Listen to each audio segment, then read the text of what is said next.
Hanya dengan 1 sendok makan bumbu sego Jawa jadul, saya bisa bikin cilor sultan spesial daging sapi yang gendut dan gurih. Caranya mudah banget, siapkan 200 gram daging sapi giling, lalu tambahkan bumbu andalan 1 sendok makan bumbu sego varian Jawa jadul. Tambah juga 6 sendok makan tepung tapioka, lalu aduk sambil dikasih sedikit air tergantung tingkat kekenyalan yang diinginkan ya. Selanjutnya buletin kayak gini aja dan rebus dengan air mendidih yang udah dicampur minyak biar gak lengket satu sama lain. Setelah matang, angkat dan susun dengan tusukan sate kayak gini ya. Celupkan sate aci daging sapinya ke dalam telur kocok yang dikasih sedikit garam, lalu goreng sampai telurnya kuning kecoklatan. Setelah itu angkat dan celupkan lagi ke dalam telur, lalu goreng lagi. Setelah kuning kecoklatan, angkat lagi, celupkan lagi ke dalam telur. Pokoknya celup goreng sampai cilornya gendut. Setelah semuanya digoreng, lalu angkat dan sajikan. Ini dia cilor sultan spesial daging sapi ala bumbu sego. Camilan yang digandrungi anak-anak tapi udah naik level, sekarang jadi disukai orang-orang dewasa juga. Semuanya karena bumbu sego. Bumbu praktis yang nggak boleh dilewatkan jadi stok dapur harianmu. Cek keranjangku sekarang ya.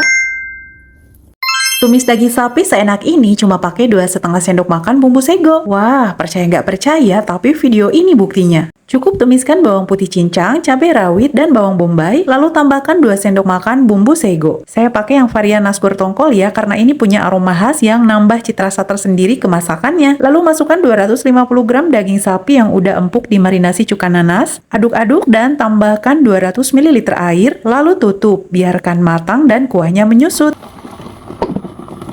Setelah kuahnya menyusut, tambahkan sedikit kecap manis. Jangan banyak-banyak ya kecapnya karena ini bukan daging kecap. Lalu tambahkan pelengkap spesialnya 2 papan pete yang udah dibelah 2. Aduk-aduk dan jangan lupa dicek rasa. Harusnya 2,5 sendok makan bumbu sego cukup buat 250 gram tumis daging sapi dengan sedikit kuah. Tapi buat yang suka lebih asin silakan bisa tambah sedikit aja garam ya. Dan ini hasilnya, tumis daging sapi spesial pete ala bumbu sego siap disajikan. Jangan lupa ya cek bumbunya di keranjang pojok kiri bawah video ini. Tinggal tuang, langsung deh jadi tengkleng Solo yang gurih dan bikin nagih.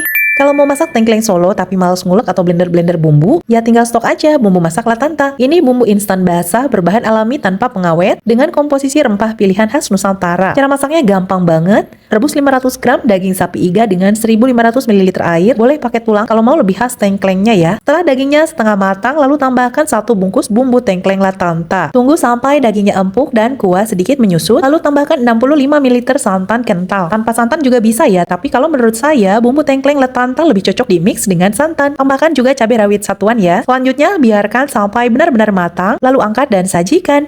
Jadi chef di rumah sendiri pastinya bisa banget kalau ada bumbu masak siap pakai Latanta. Kalau mau order cek keranjangku ya.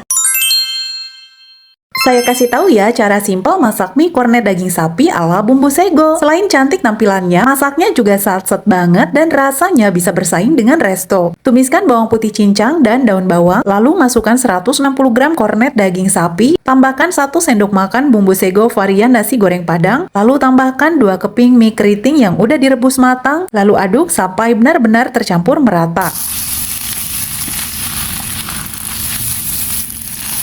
Setelah kornet dan mie-nya tercampur merata, tambah lagi 1 sendok makan bumbu segonya. Jadi ini benar-benar tanpa tambahan apapun ya. Cukup 2 sendok makan bumbu sego, rasanya udah pas banget. Selanjutnya aduk lagi dan lalu hidangkan di atas piring saji dengan irisan daun bawang mentah kayak gini. Selamat mencoba ya. Jangan lupa cek out bumbu segonya di keranjang pojok kiri bawah ya.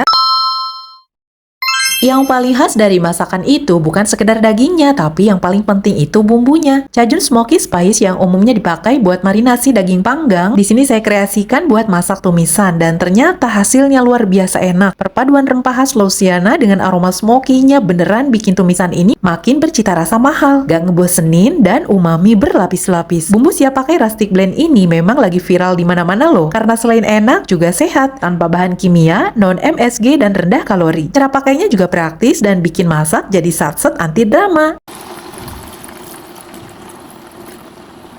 Nah kan, praktis banget ya masaknya. Kalau udah matang, sekarang hidangkan di piring saji bersama taburan bawang goreng. Ada yang mau samaan bumbu siap pakai rustic blendnya? Bisa langsung dicek keranjang pojok kiri bawah video ini ya.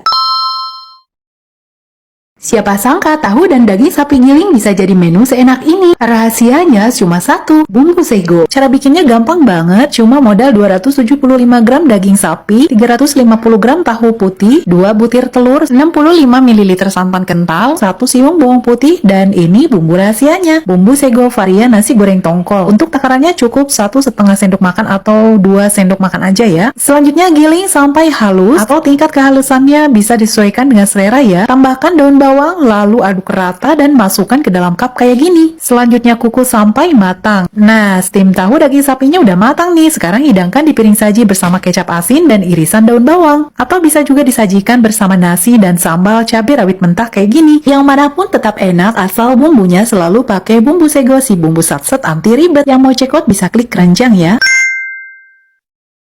Saking antusiasnya stok bumbu rustic blend, saya sampai kepikiran masak daging sapi cincang dengan mix 3 varian rasa dry rub rustic blend ini. Ternyata hasilnya, langkah pertama tumiskan bawang putih dan bawang bombay cincang, lalu tambahkan 275 gram daging sapi giling. Gilingnya digiling kasar aja ya, biar nampak teksturnya gitu. Setelah daging berubah warna, tambahkan bumbu Korean barbecue, lalu aduk.